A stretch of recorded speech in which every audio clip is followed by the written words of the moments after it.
that the country of Mexico will be reimbursing the United States for the full cost of such a wall. But we're going to stop it. Don't worry, we're building the wall. Don't worry. We have to have a wall. If the wall is going to be obstructed, when we need the funds at a little bit later date, we'll be determining how much we need. Then we're not doing anything. Right? Build that wall. You remember that rallying cry during the presidential election campaign, Donald Trump repeating the promise of a wall on the Mexican border and that Mexico would pay for it. That's one of our top stories today. One of the strongest critics of that promise and of Donald Trump is Mexico's former president, Vicente Fox. And you'll remember how he famously, we had to bleep out some of these things, he wrote this tweet almost exactly a year ago saying Mexico is not going to pay for that wall, a message he reiterated numerous times, including on one of the occasions he was our interview here at CBC News Network. The perfect time to reacquaint ourselves as Mr. Fox joins me again this morning. Good to see you, sir, and thank you for being back with us today. It is a pleasure and glad to have this opportunity to explain because that wall is not going to be paid by Mexico. Trump knows that. Kelly knows that. Even Congress in Mexico has decided and forbidden even for the president to sit down and discuss an issue that we're not even going to discuss. Okay. So that's clear. Let me jump in because let me explain to people why I'm talking to you today. The big headlines from yesterday that Donald Trump's chief of staff, John Kelly, had been up on Capitol Hill, had said that the president's view of the wall was uninformed at the start and his position had evolved. And then he appeared on Fox News last night and made what was considered by many to be a stunning public admission for the first time. Let's listen to this together. He's very definitely changed his attitude towards the DACA issue and even the wall. Once we briefed him when I was at DHS and told him that the real experts on defending the southwest border, the Customs and Border Protection men and women came in, did a survey of the border. There are places where hydrographically, geographically, a wall would not be realistic. There are other parts of the southwest border that are so wild and untamed that there is no traffic that goes through them. Oh, and then he went on to say, sorry, the key part of that we left out there was that Mexico will not pay for the wall. Mexico will not pay directly, which is exactly what you've been saying. But what was your response to John Kelly saying Mexico will not pay? Well, what worries me is that word of will not pay directly. Then he might still have in his mind that one way or another, Mexico will pay. I reinstate, Mexico will not pay directly or indirectly. U.S. taxpayers will pay full 100% of the cost of that wall, which is a waste of money, a waste of time, and I'm sure taxpayers in the United States don't want to pay for that. And this is the case of Trump. It's an absolute mess, the White House. It's a total confusion. Nobody can plan ahead. Nobody can think what's coming except the mind of Trump.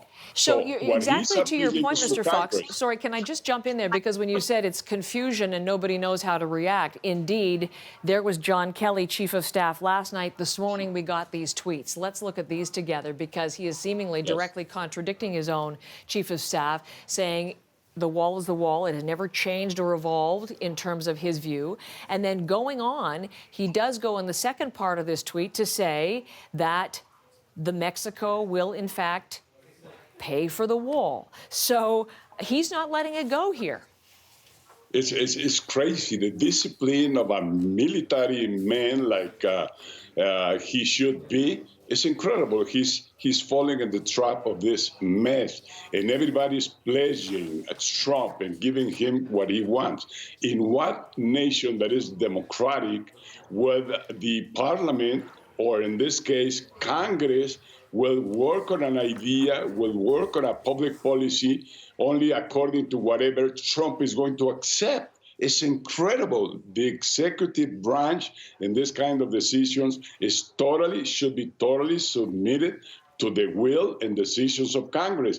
But this dictator, because I cannot call him anything else, a dictator, doesn't even know what democracy is. He thinks like a corporate CEO that his word, his instructions are going to be followed by everybody within the corporation or else. In the case of politics and democracy, this is not true. And that's where this total confusion of Trump, the Trump that we know is a dictator, no doubt. Mr. Fox, the most recent tweet from Mr. Trump has just come out, and again, he's back to the wall. That's clearly his subject for this morning. And here is, again, his latest take. So he explains the need for the wall for the safety and security of the country. But then he goes on to make this statement: Mexico now rated the #1 most dangerous country in the world. If there is no wall, there is no deal. Interestingly, the Global Peace Index for just 2017, Mexico is not the #1 most dangerous country in the world. It's 22 on the list, so that is wrong, #1. But the assertion that if there is no wall, there is no deal, this is because of the ongoing negotiations over immigration reform and what to do about the Dreamers, the children who were brought in by their parents, some 700,000-800,000 of them who could be deported under DACA. Do you look at this and you see if there is no wall, there is no detail? If there is no wall, there is no deal. Are the Dreamers being held? Are they sort of pawns in this wall negotiation, do you think?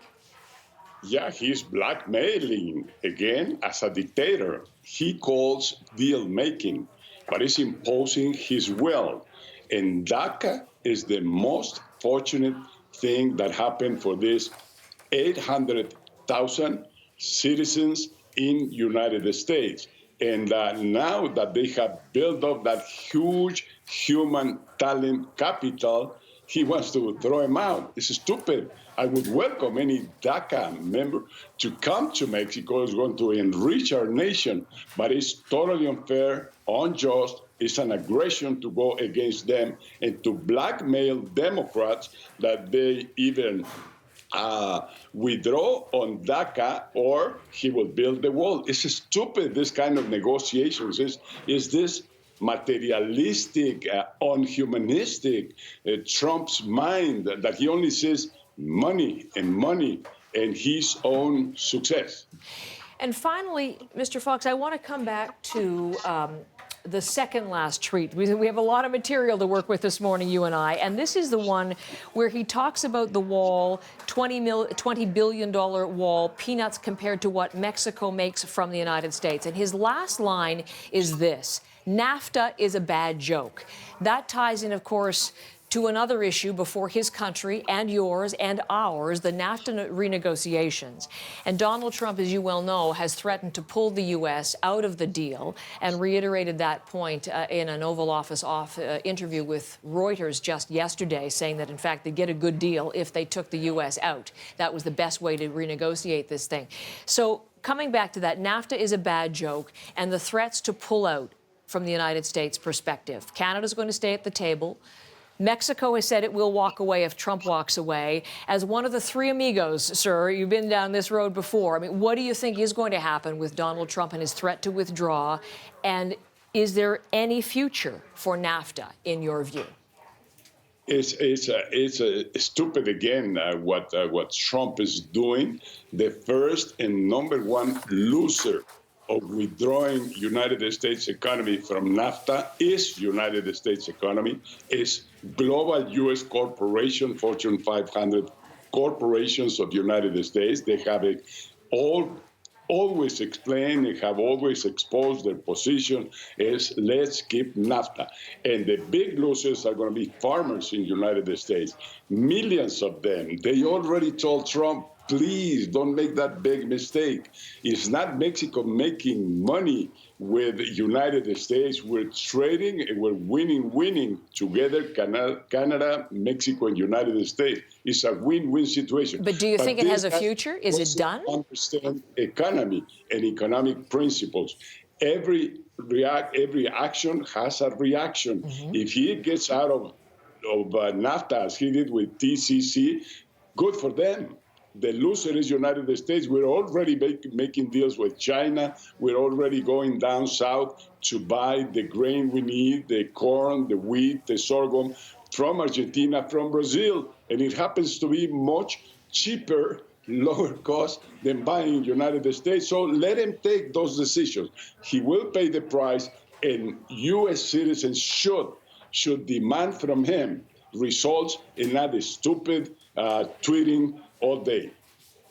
Canada says it's cautiously optimistic there will be a deal in the end. You sound like you're more behind looking for Plan B, new markets, and a new trade future. Mr. Fox, as always, a pleasure to have you on the program and a very timely conversation today. Thank you, sir.